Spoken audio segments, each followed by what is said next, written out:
Assalamualaikum warahmatullahi wabarakatuh. Nama saya Cilaka, saya dari kelas A21. Pada kesempatan kali ini saya akan mempresentasikan mengenai sumber hukum Islam. Pengertian sumber hukum Islam.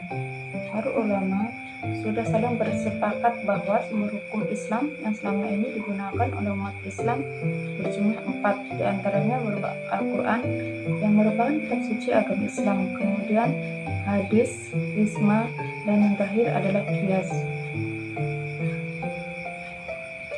Yang pertama, Al-Quran. Al-Quran adalah wahyu Allah yang diturunkan kepada Nabi Muhammad SAW sebagai mukjizat yang paling besar dan agung. Nabi dan malaikat Jibril dengan jalan mutawatir sebagai petunjuk bagi seluruh manusia dan merupakan pahala bagi yang membacanya. Rukun Islam kedua adalah hadis. Secara etimologis, hadis dimaknai sebagai jadid, qorib, dan khobar. Jadid adalah lawan dari qadim yang artinya baru, sedangkan qorib artinya yang dekat, yang belum lama terjadi. Sementara itu, khobar artinya warta, yaitu sesuatu yang dipercakapkan dan dipindahkan dari seseorang kepada yang lainnya. Sedangkan pengertian hadis secara terminologi adalah sabda, perbuatan, dan persetujuan dari Rasulullah SAW. Sedangkan secara bahasa, hadis berarti perkataan, percakapan, berbicara. Definisi hadis dikategorikan menjadi 3, yaitu perkataan Nabi qauliyah, perkataan Nabi fi'liyah, dan segala keadaan Nabi ahwaliyah. Sedangkan ulama seperti At-Tibi berpendapat bahwa hadis melengkapi sabda, perbuatan, dan takrir Nabi. Hadis juga melengkapi perkataan, perbuatan, dan takrir para sahabat dan tabi'in. Sumber hukum Islam yang ketiga adalah ijma. Ijma berasal dari bahasa Arab ijma yang berarti konsensus. Istilah ini berasal dari kata isma'ah yang artinya menyepakati. Kata ini berakar dari jamaah yang berarti mengumpulkan atau menggabungkan.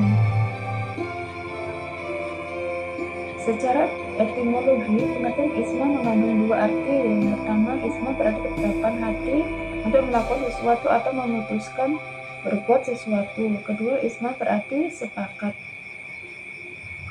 Ijma merupakan bagian dari hukum Islam. Dalam Islam, Al-Quran dan hadis adalah dasar hukum yang digunakan. Para ulama menggunakan Al-Quran dan hadis sebagai dasar penetapan ijma. Pengertian ijma penting dipahami ketika mempelajari hukum Islam. Secara bahasa, ijma adalah mengumpulkan masalah yang telah diberi hukum atas masalah tersebut yang telah diyakini. Keempat, qiyas. Sumber hukum Islam yang terakhir adalah qiyas. Qiyas sendiri secara bahasa adalah tindakan mengukur sesuatu yang kemudian dinamakan. Sedangkan secara istilah, qiyas adalah penetapan hukum pada suatu perbuatan yang saat itu belum ada ketentuannya dan kemudian didasarkan dengan yang sudah ada ketentuannya.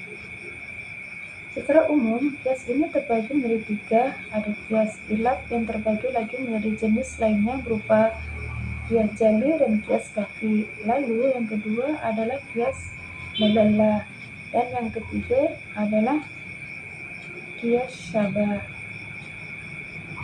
Jadi, dalam menjalankan kehidupan ini, umat Islam harus mengikuti hal-hal apa yang boleh dilakukan dan hal-hal yang tidak boleh dilakukan dalam Al-Quran.